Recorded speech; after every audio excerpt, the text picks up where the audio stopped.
बिस्मिल्लाहिर्रहमानिर्रहीम, अस्सलाम वालेकुम। मैं शाहिद सकलैन हूँ। आप मुझे मेरे यूट्यूब चैनल फेसबुक पेज पे देख रहे हैं। आज 29 जुलाई है और मंगल का दिन है। 26 जुलाई वाले दिन रात 11 बजे फूड सिक्योरिटी वाले जो हैं, फूड अथॉरिटी वाले, वो छापा मारते हैं संजानी थाने की हदूद में और वहाँ से गधे और गधे की खालें और गधे का गोश्त बरामद होता है। ख़बर तो हम आपको पहले दे चुके हैं, ज़ाहिरी बात है। उसी दिन हमने आपको ख़बर दे दी थी और आपने उसके नीचे बहुत सारे सवालात किए हैं। आज की इस वीडियो में कोशिश करूँगा उन सवालात के जिस हद तक मुमकिन हुआ मैं ज़रूर जवाब दूँगा। आज की इस वीडियो में मैं आपको बताऊँगा कि एक सरकारी ख़बर इस हवाले से क्या है, क्या कुछ पुलिस कह रही है, और दूसरा जो हमारे सहाफ़ी दोस्त हैं जो क्राइम की बीट कवर करते हैं और उनको जो पुलिस ने तफ्तीश किया उसमें जो ज़राए ने उनको बताया है कि असल मामला ये है क्या, कौन कौन से इस्लामाबाद के सेक्टर्स हैं, कौन कौन से रेस्टोरेंट्स हैं जहाँ पे ये जाता था। ना सिर्फ इस्लामाबाद बल्कि उसके आसपास के एरियाज़ में भी ज़राए ने उनको ये बताया है कि ये गोश्त जा रहा था। तो आपने बहुत सारे सवालात थे आपके कि जी आप बताएं कहाँ सप्लाई हो रहा था। तो आज की वीडियो आपने सुनी है। पहले सरकारी ख़बर, पुलिस तहकीकात में जी सामने आया है कि जी पुलिस हुकाम ने बताया कि गधों की खालें गवादर ले जाकर बैरून मुल्क बरामद की जाती थी। गिरफ़्तार गैर मुल्की शहरी हाल ही में पाकिस्तान आया और इसका 90 दिन का वीज़ा था। ये पुलिस तफ्तीश में आया जो ख़बर है। उन्होंने बताया कि गधे पंजाब के मुख्तलिफ़ इलाकों से लाकर लोग फ़रोख्त करते थे। फ़रोख्त के लिए लाने वाले तमाम अफराद मौका से फ़रार हो गए। गोश्त बनाने वाली जगह का गैर मुल्की मालिक बैरून मुल्क है, उसने तो यहाँ होना ही नहीं है। पुलिस का कहना है कि गैर मुल्की शहरी की ज़बान से नावाकफ़ियत तफ्तीश में रुकावट बन रही है। मुतरजम बुलाने के बावजूद वो खातिर खा तफसील फ़राहम नहीं कर सका। ये सब कुछ हुआ जी, और इसमें 50 से ज़ायद गधे, 25 मन गोश्त, ये सब कुछ बरामद हुआ और 50 जो है ज़िंदा गधे भी। और इसकी जो है उन्होंने कहा हम तफ्तीश कर रहे हैं किन इलाकों में ये जो है सप्लाई हो रहा था। ये ख़बर आपको थोड़ी सी जो मज़ीद अपडेट्स आई थी मैंने कहा सरकारी तौर पे वो आपको बता। अब आता हूँ उन चीज़ों की तरफ जो तफ्तीश में ज़राए जो हैं वो बता रहे हैं। हमारे दोस्त हैं उस्मान भट्ट साहब, रिपोर्टर हैं। उन्होंने बताया कि जी गिरफ़्तार शख्स जो है वहाँ से एक शख्स भी गिरफ़्तार हुआ है और ये सारा मामला 26 जुलाई रात 11 बजे के करीब थाना संजानी से सिर्फ 5 मिनट की मुसाफत पर मौजूद है। यहाँ पे एक स्लाटर हाउस बनाया गया था और ये जीटी रोड से टोटली 2 मिनट की मुसाफत पे था। अंदरूनी कहानी ये है कि डॉक्टर ताहिरा साहिबा जो हैं डिप्टी डायरेक्टर, उनको इसकी इन्फॉर्मेशन मिली और ये क्रेडिट सारा उनको जाता है। उन्हें इत्तला मिली तो उन्होंने एक बहुत अच्छा काम किया कि उन्होंने अपने छापे के हवाले से पुलिस वालों को नहीं बताया कि हम छापा मारने वाले हैं। भट्ट साहब ये कहते हैं कि अगर पुलिस वालों को पता चल जाता तो शायद यहाँ पे कुछ भी मौजूद ना होता, ये उनका कहना है। उन्होंने कहा कि जी वहाँ पे मुतलका थाने को बताए बगैर रेड किया गया और ये रेड इसलिए कामयाब हुआ। आगे ये चल रहा कि जी अभी पता ये चला है भट्ट साहब के मुताबिक, उस्मान भट्ट साहब के मुताबिक, कि जो डिप्टी डायरेक्टर जिसने छापा मारा है उसको बाकायदा तौर पे धमकियां मिलना शुरू हो गई, क्योंकि ये जो गधों के गोश्त और खालों वाला मामला है ये कोई छोटे लेवल का काम नहीं है, ये बड़े लेवल पे काम होता है और इसमें आम लोग भी इन्वॉल्व नहीं हैं, इसमें ख़ास लोग। क्योंकि बताया ये जा रहा है कि जो शख्स गिरफ़्तार है उसको जुडिशल कर दिया गया है, थाने में है, जेल में है और वहाँ पे उसको अच्छा प्रोटोकॉल दे के रखा जा रहा है। जनाब इत्तला मिली और आपको पता है डीसी साहब भी बता चुके हैं कि जी हमें भी इल्म था। एक हफ़्ता इरफान मेमन साहब जो डीसी हैं वो ये कहते हैं एक हफ़्ता हो गया था, हम चेक कर रहे थे ताकि हम इनको रंगे हाथों गिरफ़्तार कर लें। आपने ये सुना होगा, डीसी साहब खुद कह चुके हैं।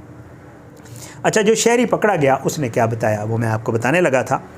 शहरी ये जो पकड़ा गया है उसने सबसे पहले तो ये कहा कि जी हम ये गोश्त बनाते थे, कीमा भी बनाते थे, कबाब भी बनाते थे और वहाँ से कीमा, कबाब और गोश्त मिले भी हैं। हमने आपको गोश्त का बताया था, लेकिन ये जो एक्स्ट्रा चीज़ें मिली हैं वो अभी आज आपको बतानी है। जब वहाँ पे इस शख्स से पूछा गया तो उसको कहा गया कि जी आप ये गोश्त कहाँ सप्लाई करते हैं, तो उसके पास कोई रिकॉर्ड मौजूद नहीं है कि वो कहाँ कहाँ सप्लाई करता है। दूसरा, ना उसके पास ये गधों के गोश्त के काटने और आगे सप्लाई करने का एनओसी है। इसके लिए बाकायदा एनओसी चाहिए होता है। मजाक नहीं, ओके अगर हम समझ लें कि जी वो कहीं बाहर सप्लाई कर रहा था, वो यहाँ पे ये बिज़नेस कर रहा था, तो उसका भी कोई एनओसी उसके पास मौजूद नहीं है। और मज़े की बात यह है कि ना ही उसके पास कोई डेटा है, कितने गधे आए, कितने यहाँ पे काटे गए, कहाँ कहाँ भेजे गए, ये भी कोई डेटा मौजूद नहीं है। तो आप खुद समझ जा रहे हैं, ज़ाहिर बात है जब आप बाहर बिज़नेस कर रहे होते हैं, कहीं बाहर सप्लाई कर रहे होते हैं, ये एक आम आदमी को भी पता है, आम दुकानदार भी जो है वो भी हिसाब किताब रखता है कि मैंने ये वाली चीज़ फ़लाँ को दी है, ये वाली चीज़ फ़लाँ को दी है। और इतने अगर फ़र्ज़ करें बेहतरीन पैकिंग, अच्छा चीज़ें मैं आपको आगे चल के बताता हूँ। यहाँ पे कीमा मशीनें भी मौजूद थी, यहाँ पे कीमे के पैकेट भी मौजूद थे, यहाँ पे कबाब भी बने हुए थे और 100 से ज़ायद गधों की खालें भी मिली हैं, ये भी आपको बता दूँ। साथ साथ इन्होंने तकरीबन बताया ये जा रहा है कि 5 माह से ये यहाँ पे काम चल रहा था और इन्होंने तकरीबन 30 के करीब पाकिस्तानी ख़वातीन इस काम के लिए रखी हुई थी। पैसे भी देते थे, पिक एंड ड्रॉप भी देते थे, अच्छा बिज़नेस चल रहा था इनका। उन ख़वातीन को ये पैकिंग करती थी। मैं आपको ये अर्ज़ कर रहा था कि ये कीमा वगैरह ये सारा कुछ बनाते थे और पैकेट्स वगैरह वहाँ से सारा कुछ पकड़ा गया और इसके ऊपर मोहसिन नकवी साहब ने रिपोर्ट भी तलब की हुई है। देखें, अल्लाह करेगा वो इसके ऊपर मज़ीद कार्रवाई भी करेंगे। और ये काम गुज़श्ता 5 माह से यहाँ पे चल रहा था, जो पुलिस ज़राए बताते हैं।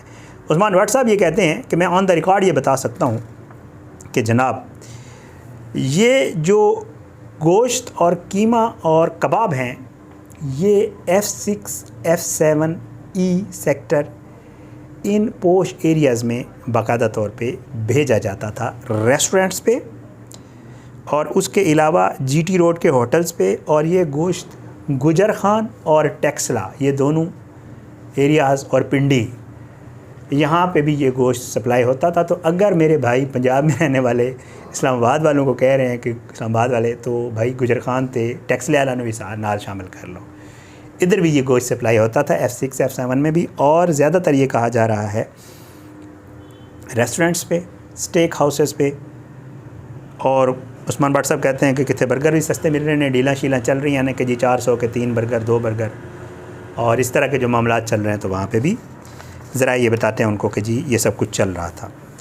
अच्छा, एक और भी उन्होंने इंकशाफ किया है, वो ये है कि ख़वातीन के लिए स्पेशली मैं कहूँगा, यहाँ पे बहुत सारे कहा यह जा रहा है कि शायद उस्मान भट्ट साहब कहते हैं उनको उनके ज़राए ने बताया है कि ये जो गधे की चर्बी है, वो जो क्लिनिक्स हैं, जो ये स्पेशली कॉस्मेटिक्स वगैरह में ये यूज़ होती है और जो यहाँ पे जो स्किन केयर वगैरह के क्लिनिक्स वगैरह हैं, उनमें भी बहुत सारी चीज़ों में गधे की चर्बी इस्तेमाल की जाती है। तो ये जो है काम वहाँ पे भी जो गोश्त और चर्बी का है वहाँ पे भी होता है और उस तरह वहाँ भी सप्लाई किया जाता था पॉसिबली। वो साथ ये भी बताते हैं कि तफ्तीश जो है वो कोई ज़्यादा आगे नहीं बढ़ रही और इसकी तफ्तीश तकरीबन जो है वो रुक गई हुई है। और जनाब उनका ये कहना है कि जी खालें वगैरह जो है वो चाइना चली जाती थी, ठीक है, लेकिन अगर खालें वगैरह भी चाइना जाती थी तो वो NOC और इसके बग़ैर, लाइसेंस के बग़ैर कैसे जाती थी, बहुत बड़ा सवाल है। और तीसरी जो बात है वो ये है कि जी उन्होंने तो ये भी कहा कि एक और भी स्लॉटर हाउस मौजूद है और पुलिस कहती है कि हमारी तो जुर्रत ही नहीं है कि वहाँ जाके छापा मार दें, वहाँ पे भी पुलिस नहीं जा सकती। ये उन्होंने चीज़ें बताई, मैंने कहा आपके साथ शेयर कर दूं। आपके बहुत सारे सवाल थे कि कौन कौन से रेस्टोरेंट्स पे जाता था, पता नहीं, एक नामों की लिस्ट भी चल रही है। फ्रैंकली सोशल मीडिया पे बहुत सारी चीज़ें चलती हैं, वैसे किसी स्पेसिफ़िक रेस्टोरेंट के हवाले से पुलिस तफ्तीश में और जो वहाँ पे ज़राए से चीज़ें चल रही हैं उसमें कोई चीज़ सामने नहीं, कोई स्पेसिफ़िक रेस्टोरेंट। एक यहाँ के बहुत बड़े सोशल मीडिया पे एक बहुत बड़े जो है वो सुपर स्टोर का भी नाम चल रहा है कि वहाँ भी, लेकिन ये सब सोशल मीडिया की बातें, पूरी लिस्ट बनी हुई है कि फ़लाँ पुलाव कबाब पे और फ़लाँ जगह जाता था, वो भी पूरी लिस्ट है। कोई उसकी हकीकत नहीं है, ना कोई उसकी क्रेडिबिलिटी है, ना कोई उसका शक हो सकता है कि कहीं जाता हो, लेकिन कंफर्म किसी ने ज़राया नहीं कि जो कंफर्म था वो इन सेक्टर्स के हवाले से और ये जगहों पे यहाँ का कहा जा रहा है। और ये भी ज़ाहिर है उनको पुलिस ज़राए ने बताया, मैंने आपके साथ कोट कर दिया। बाकी दुआ करें अल्लाह हम सबको अपने ज़माने रखे, अल्लाह हम पे अपना रहम करम करे। अब ये भी एक डिबेट शुरू हो गई थी, मैंने उस दिन वीडियो की, उसके नीचे लोग लिख रहे थे कि गधे का गोश्त तो हराम ही नहीं है तो खाया जा सकता है। तो इट्स ओके, जो खाना चाहते हैं खा ले, किसी ने मना तो नहीं किया। सो ये मामला है जी, बड़ा अफसोसनाक वाक़या है। ज़ाहिर है मुझे उस दिन लोग कह रहे थे शायद भी आप हंस के वीडियो कर रहे थे, तो बंदे को हंसी भी आती है ना। ज़ाहिर है कहीं आप बीफ मटन समझ के कुछ खा रहे होते हैं, कहीं कुछ पता नहीं होता पीछे कुछ और चीज़ हो गई। इजाज़त है, इंशाल्लाह अगली वीडियो में मुलाकात ज़रूर होगी और इंशाल्लाह इस हवाले से और मज़ीद जितनी भी चीज़ें हम जिनके ऊपर डिस्कस करते रहते हैं, कोशिश होती है उनको फॉलो अप करते रहें। अगली वीडियो में मुलाकात ज़रूर होगी, लेकिन बशर्ते ज़िंदगी। अपनी दुआ में याद रखा करें और अपना फीडबैक जो है वो कमेंट्स की सूरत में, मैसेजेस की सूरत में, सोशल मीडिया मैसेजेस की सूरत में, मेरे व्हाट्सएप नंबर पर, मेरा बिज़नेस अकाउंट है, अगर आप बिज़नेस कुछ अगर कुछ हवाले से अगर बात करना चाहते हैं तो ईमेल मैंने अपने जो मेरा प्रोफाइल है उसमें दिया हुआ है, वहाँ पे भी आप बात कर सकते हैं। इंशाल्लाह मैं उसके ऊपर ज़रूर रिस्पॉन्स करूँगा। अपनी दुआओं में याद रखिएगा। अगली वीडियो में मुलाकात होगी। पाकिस्तान जिंदाबाद। अल्लाह हाफ़िज़।